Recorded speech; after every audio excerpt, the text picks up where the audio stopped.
ఇక నారాయణఖేడ్ బహిరంగ సభలో మంత్రి హరీష్ రావు ప్రస్తుతం మాట్లాడుతున్నారు. ఇప్పుడు లైవ్ చూద్దాం. 60 రోజుల్లో 14 కోట్ల రూపాయలతో మార్కెట్ యార్డ్ కట్టి ఇవాళ రైతులకు శంకరంపేటలో నారాయణఖేడ్లో అందుబాటులోకి తెచ్చిన ప్రభుత్వం టీఆర్ఎస్ ప్రభుత్వం. ఇవాళ మీ అందరి పక్షాన కూడా నేను ముఖ్యమంత్రి గారికి గతంలో మీకు కూడా చెప్పాను, అనేక గ్రామాల్లోకి వచ్చినప్పుడు చెప్పిన, ఇక్కడ పరిస్థితులు చూసిన తర్వాత నా మనసు చలించిపోయి కొన్ని సందర్భాల్లో మీ దగ్గర గ్రామాల్లో చెప్పిన మాట మళ్ళీ ఒక్కసారి నేను ముఖ్యమంత్రి గారి దృష్టికి తేవాలనుకుంటున్నా.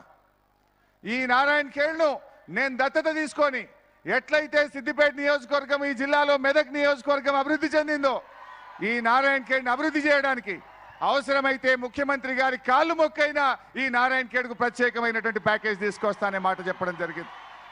నిజంగా అంత బాధ ఉన్నది. ఆ అక్కా చెల్లెళ్ళ కళ్ళల్లోని బాధ, ఆ తండాలకు పోయినప్పుడు రోడ్డు లేక చాలా మంది ప్రాణాలు, కనీసం అంబులెన్స్ 108 రానటువంటి తండాలు చూసినప్పుడు తప్పకుండా ఇక్కడ ఒక ప్యాకేజ్ తేవాల్సినటువంటి అవసరాన్ని నేను గతంలోనే ఎన్నికలు రాకముందే తండాలు తిరిగినప్పుడు వారికి హామీ ఇవ్వడం జరిగింది. సార్ తప్పకుండా మీ యొక్క ఆశీస్సులతో ఇవాళ ప్రజల్లో కూడా స్పష్టత ఉంది. ఇవాళ బండి బాగా నడవాలంటే 2 జోడెట్లు కావాలి. ఇవాళ వీళ్ళందరి దయతో బీబీ పాటిల్ గారు ఎంపీగా, పద్మా దేవేందర్ రెడ్డి గారు డిప్యూటీ స్పీకర్గా, మంత్రిగా నేనున్నాను కనుక మా సోపతికి ఇవాళ భూపాల్ రెడ్డి గారిని అసెంబ్లీకి పంపడానికి వీళ్ళంతా కూడా తయారున్నారు. ఇవాళ ప్రజల్లో కూడా స్పష్టత వచ్చింది. బండి నడవాలంటే భూపాల్ రెడ్డి గారు వస్తేనే నారాయణఖేడ్ అభివృద్ధి రథం బ్రహ్మాండంగా పరుగులెత్తేటువంటి అవకాశం ఉంది. అందువల్ల ఇవాళ ప్రజల్లో కూడా స్పష్టత వచ్చింది. గాడి దగ్గట్టేసి బర్రెని పాలేయమంటే ఇయ్యదనేటువంటి విషయాన్ని నారాయణఖేడ్ ప్రజలే నాకు ఊర్లలో పోతే చెప్పింది.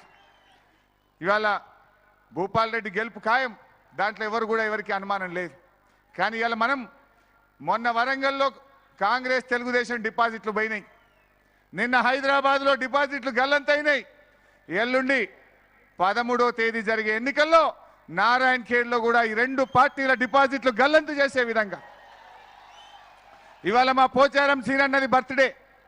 16వ తారీఖు నాడు మన నారాయణఖేడ్ ఫలితాలు వస్తే 17వ తారీఖు నాడు మన ముఖ్యమంత్రి గారి జన్మదినానికి బహుమానంగా 2 పార్టీల డిపాజిట్లు గల్లంతు చేసే విధంగా మీరందరూ తీర్పునివ్వాలని కోరుకుంటూ జై తెలంగాణ, కారు గుర్తుకే గెలిపిద్దాం గెలిపిద్దాం గెలిపిద్దాం గెలిపిద్దాం.